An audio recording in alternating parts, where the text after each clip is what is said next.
Mau bisnis besar atau kecil, pasti pusing sama satu pertanyaan krusial ini. Harga yang pas tuh berapa sih? Nah, hari ini kita bakal bongkar soal kekuatan di balik penetapan harga. Yuk kita mulai dengan sebuah cerita yang agak aneh. Coba bayangin, ada seorang pengrajin tas tangan, produknya laku keras, penjualannya naik terus, tapi anehnya nih, kondisi keuangannya malah kritis. Penyebabnya apa coba? Ternyata, harga tas yang dia jual itu 20-30% lebih murah dari yang seharusnya. Dia itu, tanpa sadar, ngasih semua keuntungannya ke pelanggan.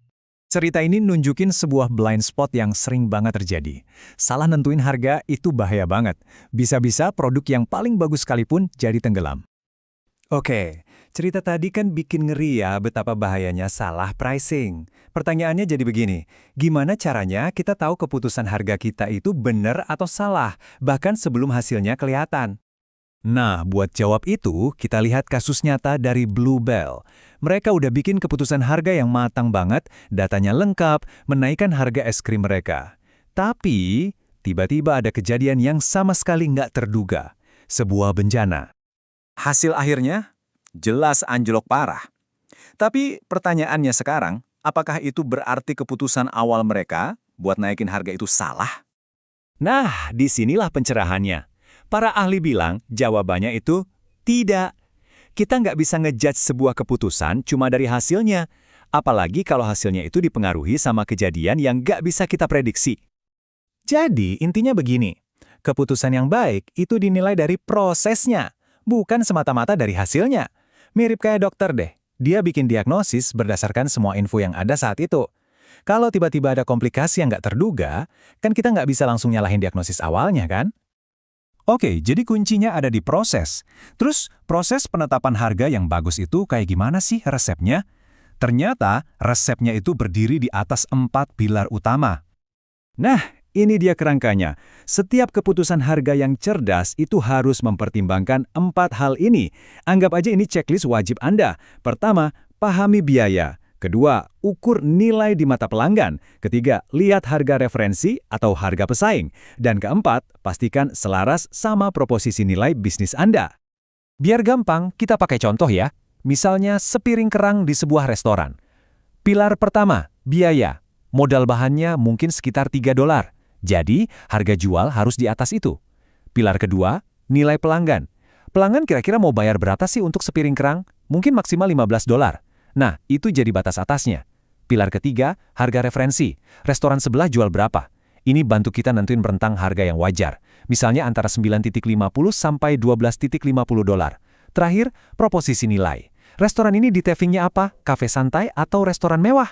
Kalau kafe santai, harganya ya mending dekat-dekat pesaing aja. Oke, sekarang kita udah paham kerangkanya. Yuk kita lihat contoh kelas masternya. Ada satu perusahaan yang nggak cuma pakai kerangka ini, tapi benar-benar menjadikannya sebagai sebuah seni. Sebuah raksasa retail yang pasti kita semua tahu. Yap, Costco. Mungkin strategi harga mereka kelihatan aneh kalau dibandingin retail lain. Tapi sebenarnya, ini adalah contoh paling sempurna dari kerangka kerja yang barusan kita bahas. Seluruh model bisnis mereka itu dibangun di atas proses penetapan harga yang super radikal. Coba lihat bedanya. Department store bisa naikin harga sampai 100%, supermarket sekitar 25%. Tapi Costco, mereka punya aturan ketat. Markup nggak boleh lebih dari 14%, maksimal. Ini disiplin yang luar biasa di dunia retail. Dan ini bukan sekedar taktik jualan loh. Ini tuh udah jadi prinsip, jadi sikap mereka. Seperti kata pendirinya, Jim Sinegal. Mereka percaya harus selalu kasih penawaran terbaik buat pelanggan. Ini nunjukin kalau proses ini udah mendarah daging di budaya perusahaan mereka. Yang lebih keren lagi, mereka punya semacam bahasa rahasia lewat harga. Kalau Anda lihat harga berakhiran 67, itu artinya barang diskon spesial. Ada tanda bintang? Wah, itu barang cuci gudang, kesempatan terakhir buat beli. Kalau akhirannya 88 atau 00, itu biasanya barang display yang didiskon sama manajer. Brilian banget kan? Cerita Costco tadi benar-benar sebuah kelas master ya. Nah, sekarang pertanyaannya buat kita. Apa yang bisa kita pelajari dari semua ini buat diterapin ke kerjaan atau bisnis kita sendiri? Ini dia intinya. Pelajaran terbesarnya adalah berhenti nyari angka ajaib untuk harga. Fokusnya harus diganti.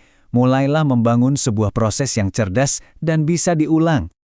Coba deh pikirin, Gimana kalau Anda mulai pakai 4 pilar tadi, biaya, nilai pelanggan, harga pesaing, dan misi Anda untuk nentuin harga produk atau jasa terpenting yang Anda jual.